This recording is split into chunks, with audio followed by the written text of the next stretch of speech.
क्या आप सिविल जज, सेशन जज, एडिशनल डिस्ट्रिक्ट जज बनना चाहते हैं? तो dkdubey.com ऐप जरूर डाउनलोड करें प्ले स्टोर से।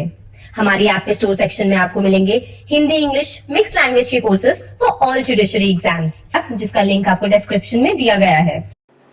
नमस्ते सदा वत्सले मातृभूमि में आज हम लोग चर्चा करने वाले हैं भारत की एक वीरांगना ने 48 session of United nation human right council Geneva में स्टेटमेंट दिया। उन्होंने भारत का पक्ष जिस प्रकार से रखा वो काबिले तारीफ है और पूरे भारत को अप्रिशिएट करना चाहिए। मामला गंभीर था। मामला ये था कि यूनाइटेड नेशन के high commissioner for human right Mitchell Bachelet ने सोमवार को एक स्टेटमेंट दे दिया और उस स्टेटमेंट में उन्होंने कहा कि temporary communication block out in Jammu Kashmir is a problem. और साथ में उन्होंने कहा कि UAPA आपको मालूम ही है, अनलॉफुल एक्टिविटी प्रिवेंशन एक्ट हमारे यहाँ इस समय अच्छे से भूमिका में है। उत्तर प्रदेश की बात करें तो वो तो खूब सही से इस्तेमाल माननीय योगी जी कर रहे हैं। जम्मू कश्मीर में भी आज के राज्यपाल माननीय मनोज सिन्हा जी UAPA का इस्तेमाल कर रहे हैं और वो लोग जो अनलॉफुल एक्टिविटी जम्मू कश्मीर में करने की कोशिश करते हैं उनके खिलाफ तो कानून लगेगा। इसलिए हमारे देश में प्रोपोगंडा थेरेपी लगाने वाले लोग, प्रोपोगंडा की जो गैंग है करने वाला, उसने विश्व भर में उनको कोई पॉइंट माननीय मोदी जी के खिलाफ नहीं मिला, भारत सरकार के खिलाफ नहीं मिला, तो बस इतना ही शुरू कर दिया कि जम्मू कश्मीर में UAPA एक्ट के तहत जो गड़बड़ियां की जा रही हैं या वहां का प्रशासन लोगों को बोलने से रोक रहा है, टेम्परेली ब्लॉकआउट कर रखा है कम्युनिकेशन से। हालांकि मिचेल बैचलेट ने जो स्टेटमेंट दिया उसमें उन्होंने साथ में कहा कि भारत को मैं अप्रिशिएट करता हूं, ये वो। अब ये स्टेटमेंट जब आ गया तो इसका जवाब देने के लिए भारत की तरफ से एक वीरांगना आई और उन्होंने जो जवाब दिया, रीनत संधू जी ने Reenat Sandhu ji secretary west in ministry of external affairs हैं और ये 48th session of human right council का चल रहा था जेनेवा में। उसमें उन्होंने बयान देते हुए कहा कि मैं सिरे से खारिज करती हूं और इस प्रकार का बयान किसी भी ह्यूमन राइट कमिश्नर के द्वारा भारत को स्वीकार्य नहीं है। बड़ी बेबाकी से उन्होंने अपनी बात कही और उन्होंने कहा कि आप हमारे कामों को ये सोचकर देखिए कि हम एंटी टेररिज्म कितना काम कर रहे हैं।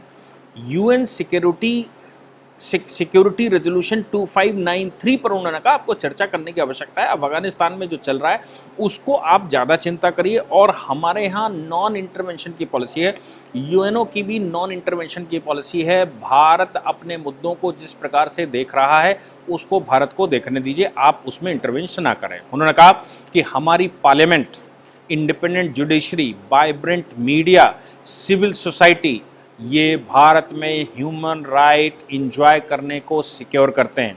उन्होंने कहा कि हमारे यहाँ इंडिपेंडेंट जुडिशरी है और इस इंडिपेंडेंट जुडिशरी के माध्यम से कॉन्स्टिट्यूशन में हमने फंडामेंटल राइट्स में ह्यूमन राइट रखे हुए हैं।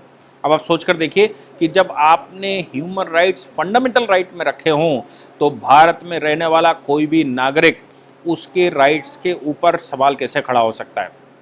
सवाल यहाँ पर आता है कि क्या जम्मू कश्मीर में आर्टिकल 370 के डिसइफेक्टिव करने से पहले, जम्मू कश्मीर का कॉन्स्टिट्यूशन ख़त्म करने से पहले लोगों को जम्मू कश्मीर में राइट थे?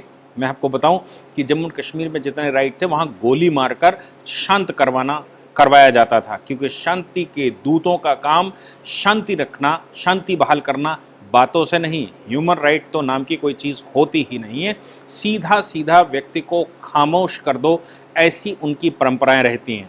इस मामले में उन्होंने अफ़गानिस्तान के मामले में कहा कि भाई जब इंडिया प्रिजाइड कर रहा था सिक्योरिटी काउंसिल इन अगस्त में, तो उस समय हमने ह्यूमन राइट कैसे महिलाओं के, बच्चों के, माइनॉरिटीज़ के और कैसे सेफ पासेज अफ़गानिस्तान से हो, अफ़गानिस्तान के लोग कैसे, अफ़गानिस्तान में रहने वाले लोग कैसे वहाँ से बाहर निकलें और अफ़गानिस्तान के लोग अगर देश छोड़ना चाहते हैं जो वहाँ के नागरिक हैं तो उनको कैसे देश छोड़ने की अनुमति दी जाए, इस पर भारत ने सबसे ज़्यादा काम किया।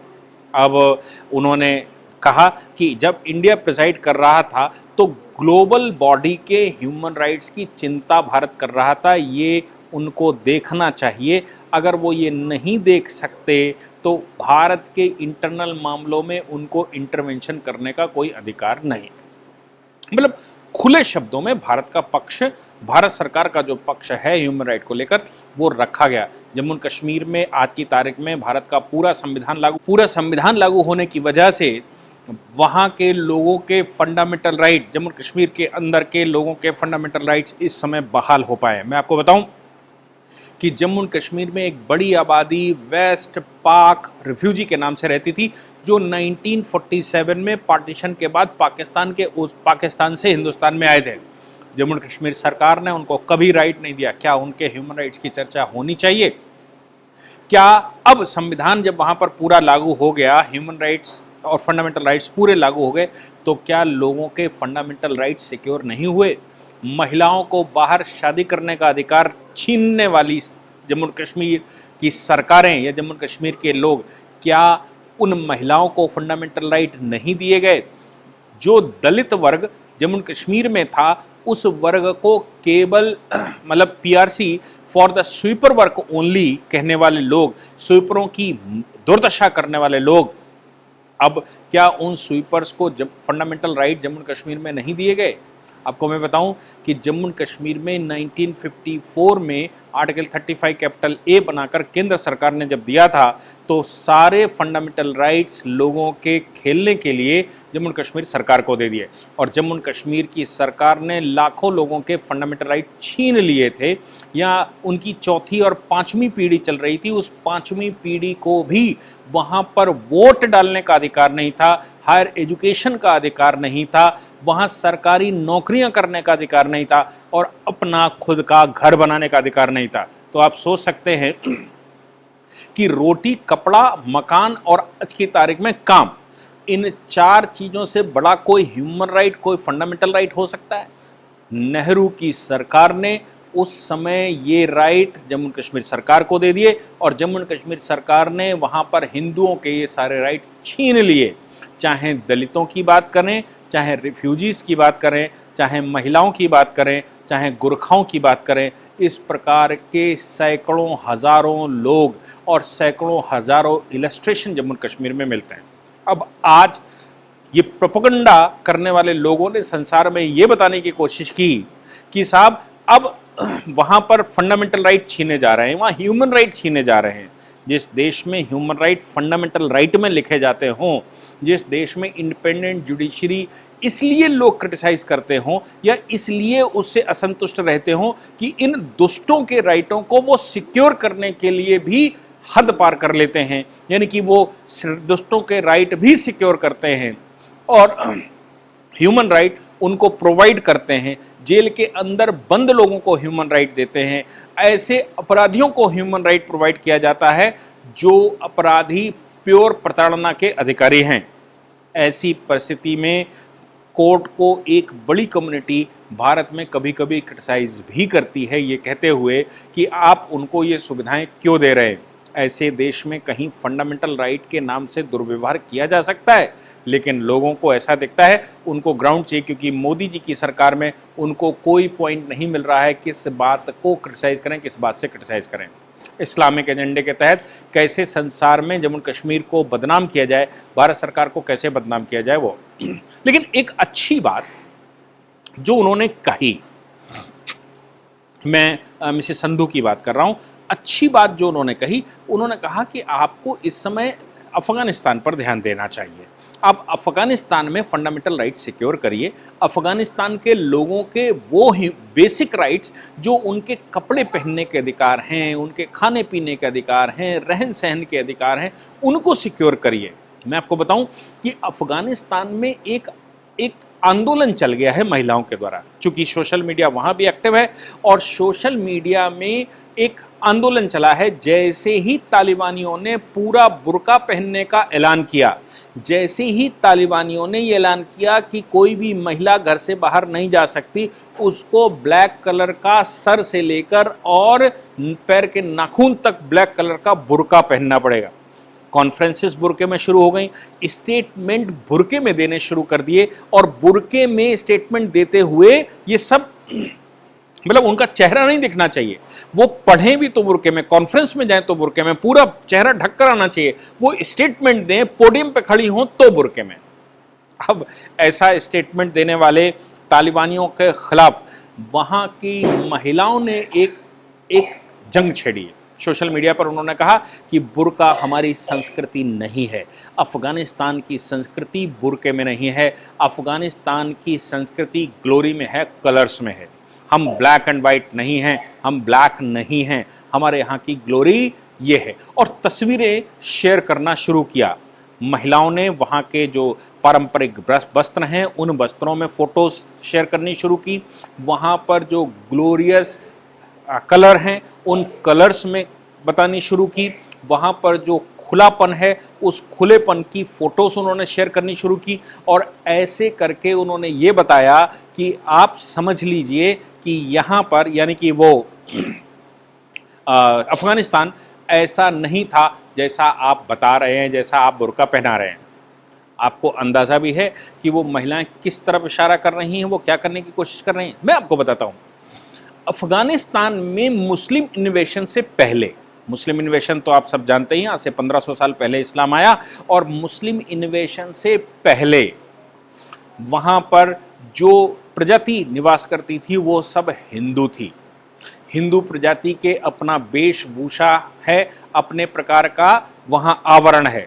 मैं आपको बताऊं कि जम्मू कश्मीर वो अफगानिस्तान, जिसको कभी हमारे 16 महाजनपदों की जब हम बात करते थे तो गंधार कहा करते थे। 16 महाजनपदों की बात जब मैं कहता हूं तो आप समझ लीजिए कि आज से 2000-2500 साल पहले की बात करता हूं। आप महाभारत काल में कहेंगे तो ये जग जाहिर है कि गंधार का राजा हस्तिनापुर में रहता था और उसने पूरी महाभारत में एक रोल प्ले किया था। कौन? वो था शकुनी। शकुनी को श्राप भी गांधारी ने दिया था, और अपनी सगी बहन यानी कि गांधारी अफगानिस्तान की महिला थी, अफगानिस्तान का जन्म था, आज के अफगानिस्तान जिसको गंधार कहते थे, और गंधार की लड़की ने अपने ही मायके में श्राप दिया था और कहा था जैसे मेरे घर को तुमने तोड़ा है, जैसे मेरे घर में तुमने महाभारत करवाई है, जैसे मेरे घर में अशांति करवाई है, वैसे तुम्हारे घर में कभी शांति नहीं रह सकती, वैसी ही अशांति सदैव रहेगी। हालांकि मेरा मानना है कि उन बातों को लेकर बहुत तूल नहीं पकड़ना चाहिए, लेकिन श्राप तो श्राप है जिस प्रकार का लगा।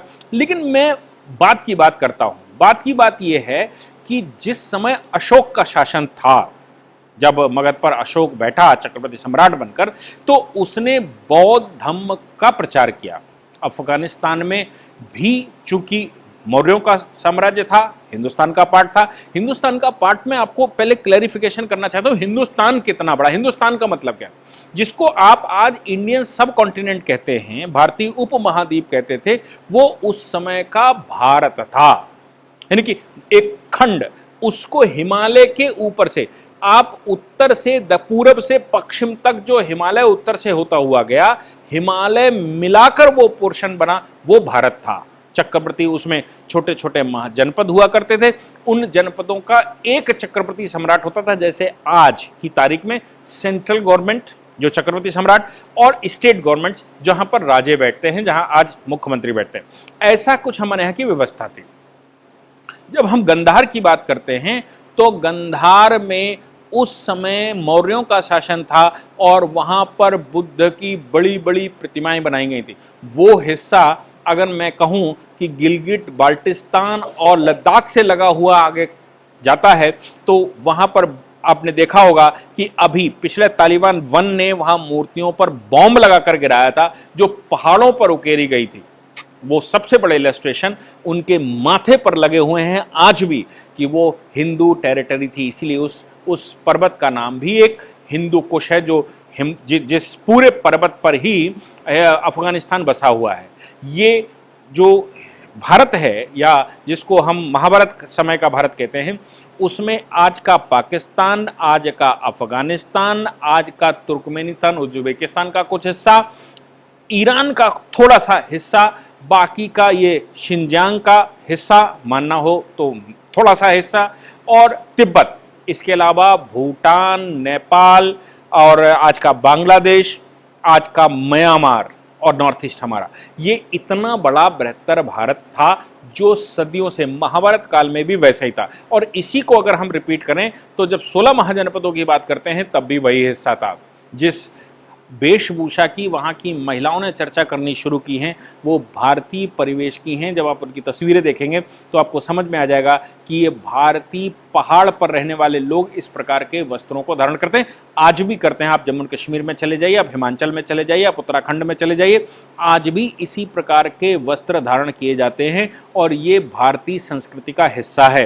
मैं आपको बताऊं कि अशोक जब कमजोर हुआ, अशोक की जब मृत्यु हुई, तो अशोक के बाद जो शासक बैठे उन वो कमजोर शासकों में जब टेरिटरी आज़ाद करनी लोगों ने शुरू की, यानी कि चक्रवर्ती सम्राट से अपने आप को डिटैच करना शुरू किया, तो वहाँ पर कनिष्क का उदय हुआ, कुषाण वंश का उदय हुआ और कनिष्क वहाँ का शासक बना।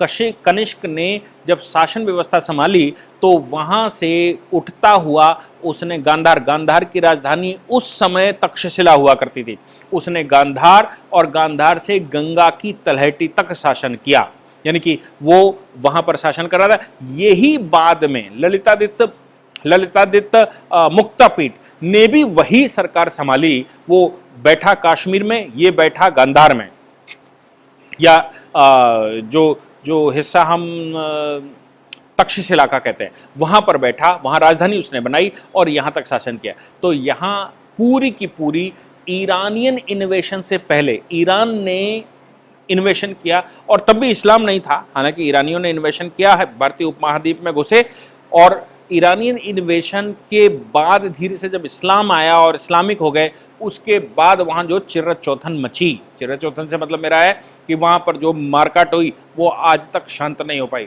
महिलाओं ने याद दिलाया कि वहाँ की संस्कृति हिंदू संस्कृति है, वहाँ की संस्कृति बुर्का संस्कृति नहीं है। मुझे लगता है कि ये सारा प्रकरण अब बता रहा है कि हिंदुइज्म में वापस आ जाओ, नहीं तो इस्लाम तुमको समाप्त कर देगा। आपने मुझे सुना, उसके लिए बहुत बहुत शुक्रिया।